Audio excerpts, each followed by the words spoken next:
नमस्कार, कैसे हैं आप सब। हालत तो ठीक नहीं होगी, बद से बदतर ही हो गई होगी।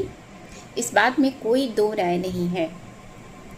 कोई अपने दफ्तर में बैठा है, कोई अपने घर पे बैठा है, कोई बाहर अपने दुकानों पे बैठा है, कोई किसान अपने खेतों में बैठे हैं।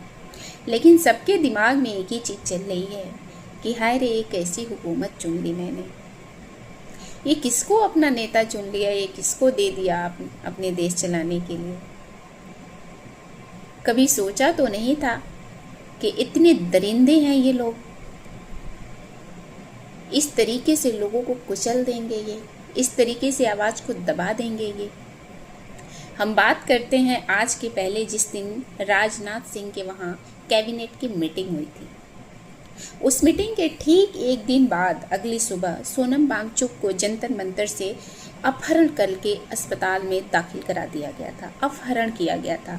अपहरण इसलिए बोल रही हूँ क्योंकि डॉक्टर के रूप में पुलिस वालों का आना, सफ़ेद चादरों से ढकना और एक कूड़े की बात उनको लपेटना और ले जाके अस्पताल में भर देना, किसी से मिलने की इजाज़त नहीं देना, उनके साथ फ़ोन नहीं रखना, उनके साथ हाथापाई करना, गाली गलौज करना, ये अपहरणकर्ताओं का ही काम होता है।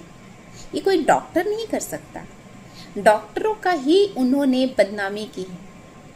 डॉक्टर कहाँ खो गए हैं? उनको और अपने लिए कोई आवाज़ नहीं उठानी है कि उनका नाम इस्तेमाल करके पुलिसकर्मियों ने जिस तरीके से सोनम वांगचुक को उठाया था। कहाँ चली गई है ये डॉक्टरों की क्या कौम, जो इंसानियत के लिए जानी जाती है, जिनको हम भगवान का रूप देते हैं? क्या इनकी भी आवाज़ मर गई है? ये भी इस हुकूमत के आगे घुटने टेक दिए हैं। कोई एक आवाज़ नहीं आई कि हमारा नाम इस्तेमाल क्यों किया गया, सफ़ेद कपड़े क्यों यूज किए गए।